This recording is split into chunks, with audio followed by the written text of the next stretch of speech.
Já vás vítám při sledování našeho pořadu Auto, Moto, Kout. Jsme pořad pro všechny, kteří nechtějí za svý miláčky vydávat takový prachy, jaký vydávají dneska.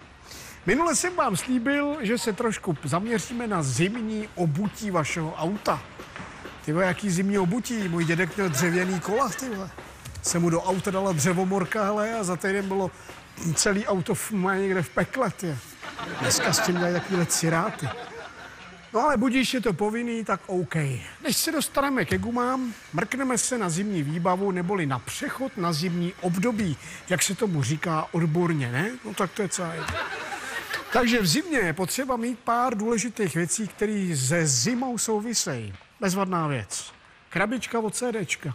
Máte zamrzlý okno, potřebujete ho oškrábat. Krabička od CDčka. Proškrábete si, kolik chcete a jedete. Je to cajk.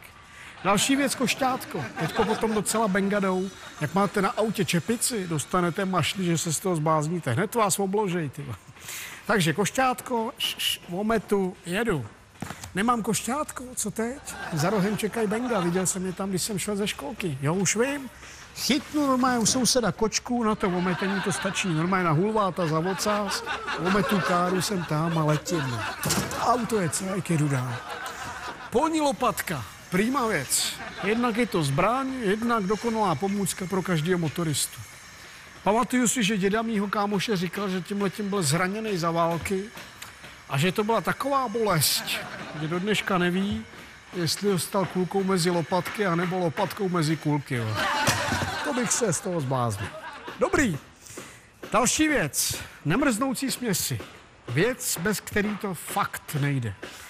Na tom sněhu, ještě kdo neumí na zimákách ani na letňákách, tyhle si koupí soba a sáněné, tak je to jantára, nemá na silnici co dělat. Ale když kára zamrzne, je to v loji. Máme tady několik variant. Máme tady buď Fridex, a nebo denaturák. Denaturák nedoporučuju. Někdo může být trošku měkčí povaha, ne? Tak si naleje do ksichtu půlku chladiče a je v prdeli. Chytnou ho benga, dejchne a je to cajk. Kurva, ale není to špatný, bo. Ale jdeme dál. Dostáváme se k těm zimákám. Já mám tady volítaný letňáky. Jak s tím na led?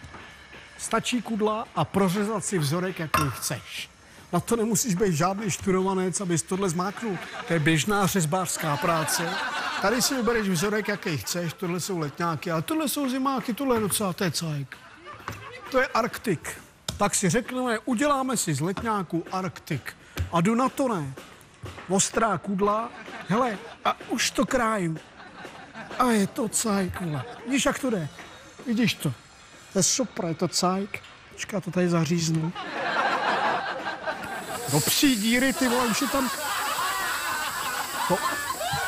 Ty vole, nekoukej sem, vole. Pojď sem. Prdele, vole. Kurva. Nefoukej, vole. Drž. Pro dnešek všechno. Necháme to na jindy a je to cajk. Čau. Arktik, vole, Arktik.